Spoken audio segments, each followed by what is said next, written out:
जरा तसव्वुर करें, एक ऐसा इंसान जिसके पास वो सब कुछ है जिसका हम और आप शायद सिर्फ ख्वाब देखते हैं। बेतहाशा दौलत, शोहरत, एक शानदार हवेली, प्राइवेट जेट और एक चमचमाती हुई सुर्ख फरारी। वो शहर का सबसे महंगा और कामयाब वकील है। लेकिन फिर एक दिन भरी अदालत में मुकदमा लड़ते हुए वो अचानक जमीन पर गिर पड़ता है। उसे दिल का एक शदीद दौरा पड़ता है। मौत उसे छू कर गुजरती है। अस्पताल के बिस्तर पर पड़ा वो शख्स जब अपनी जिंदगी को मुड़कर देखता है तो उसे एहसास होता है कि उसने दुनिया तो कमा ली लेकिन खुद को खो दिया। क्या वाकई यही कामयाबी है? क्या अपना सुकून और अपनी जान दांव पर लगाकर मिलने वाली दौलत किसी काम की है? अस्सलाम वालेकुम। लाइफ लर्निंग्स के प्लेटफॉर्म पर आप सबको खुशामदीद। दोस्तों, आज की ये गुफ्तगू उन सब लोगों के लिए है जो रोजी रोटी और कामयाबी की अंधी दौड़ में इस कदर थक चुके हैं कि वो जीना ही भूल गए हैं। आज हम रेबन शर्मा की दुनिया भर में तहलका मचा देने वाली किताब the monk who sold his Ferrari, यानी एक राहिब जिसने अपनी फरारी बेच दी, के शानदार और जिंदगी बदल देने वाले सफर पर बात करेंगे। ये कहानी है जूलियन मेंटल की। जूलियन ने अपनी जिंदगी में वो सब कुछ हासिल कर लिया था जिसे दुनिया कामयाबी कहती है। वो दिन रात एक करके अपने खानदान, अपनी सेहत और अपने सुकून को कुर्बान करके शहर का सफ़े अव्वल का वकील बन गया था। दौलत उसके कदम चूमती थी, लेकिन अंदर से वो एक खोखला और दुखी इंसान था। उस दिल के दौरे ने और मौत से होने वाली उस खौफनाक जंग ने उसे अंदर तक झंझोड़ दिया। उसे समझ आ गई कि उसकी वो चमचमाती सुर्ख फरारी, उसके बैंक बैलेंस और उसका रुतबा मौत के फरिश्ते को रिश्वत नहीं दे सकते। अस्पताल से डिस्चार्ज होने के बाद जूलियन ने एक ऐसा फैसला किया जिसने सबको हैरान कर दिया। उसने अपनी वो प्यारी फरारी, अपनी आलीशान हवेली और अपनी सारी दौलत बेच दी और अपना काला कोट उतारकर एक गुमशुदा मुसाफिर की तरह सब कुछ छोड़ छाड़ कर गायब हो गया। जूलियन दुनिया की उस शोरोगल, पैसे की दौड़ और झूठी चमक दमक से बहुत दूर हिंदुस्तान के सफर पर निकल गया।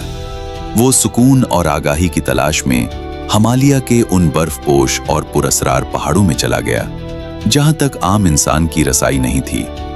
महीनों की खाक छानने के बाद उसे वहां सेवाना नामी एक खुफिया बस्ती मिली। वहां रहने वाले सूफी और दरवेश सैकड़ों साल पुरानी हिकमत और दानाई के अमीन थे। जूलियन ने वहां कोई एक दो दिन नहीं बल्कि कई साल गुजारे। उसने उन राहबों से सीखा कि अपने दिमाग को कैसे काबू करना है, वक्त की असल कीमत क्या है और एक बामकसद जिंदगी कैसे गुजारी जाती है। उसने अपने अंदर के गुस्से, लालच और डर की भट्टी में जलकर खुद को खालिस कंदन बना लिया। अब वो एक मगरूर और बीमार वकील नहीं बल्कि एक पुरसुकून, सेहतमंद और चमकते चेहरे वाला दरवेश बन चुका था। बरसों बाद एक दिन जूलियन मेंटल अपने पुराने दोस्त के दफ्तर में वापस लौट आया, लेकिन अब उसका लिबास और उसकी सोच बिल्कुल बदल चुकी थी। उसने दुनिया में वापस आकर वो तमाम राज और हिकमत की बातें बांटना शुरू की जो उसने हिमालय के उन राहबों से सीखी थीं। यहां आपके जहन में ये सवाल आ सकता है कि क्या जूलियन मेंटल दरअसल खुद रेबन शर्मा था? तो दोस्तों, उसका जवाब है नहीं। जूलियन मेंटल एक ख्याली किरदार है जिसे मुसन्निफ ने तख्लीक किया। लेकिन हां, रेबन शर्मा खुद भी एक कामयाब वकील थे और वो भी अपनी जिंदगी की थकावट और बेसुकूनी से निकलने के लिए रूहानियत के रास्ते पर चले थे। उन्होंने अपनी इसी तलाश और सोच को जूलियन के किरदार में ढालकर दुनिया के सामने पेश किया। दोस्तों, जूलियन मेंटल की ये कहानी हमें जिंदगी का एक बहुत बड़ा और कड़वा सबक देती है। कामयाबी का मतलब सिर्फ बैंक बैलेंस बढ़ाना, महंगी गाड़ियां खरीदना और रोजाना 18 घंटे काम करके अपनी सेहत को तबाह करना नहीं है। असल कामयाबी ये है कि आपके पास सुकून हो, आपके पास अपने प्यारों के साथ गुजारने के लिए वक्त हो और आप रोज सुबह एक मुस्कुराहट और मकसद के साथ जागें। जूलियन की कहानी हमें बताती है कि आपको अपनी जिंदगी बदलने के लिए या सुकून पाने के लिए अपनी गाड़ियां बेचकर हिमालय के पहाड़ों पर जाने की जरूरत नहीं है, बल्कि आपको सिर्फ अपने अंदर के लालच, खौफ और अंधी हवस को बेचने की जरूरत है। मुझे उम्मीद है कि जूलियन मेंटल की इस कहानी ने आपको अपनी जिंदगी और तरजीहात पर दोबारा गौर करने का मौका जरूर दिया होगा। कमेंट्स में अपने ख्यालात का इजहार जरूर कीजिएगा कि आपकी जिंदगी की वो कौन सी फरारी है जो आपका सुकून छीन रही है।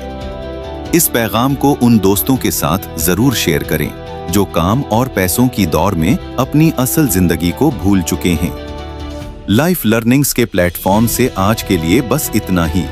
इंशाअल्लाह अगली बार एक और जबरदस्त कहानी और लर्निंग के साथ फिर हाजिर होंगे।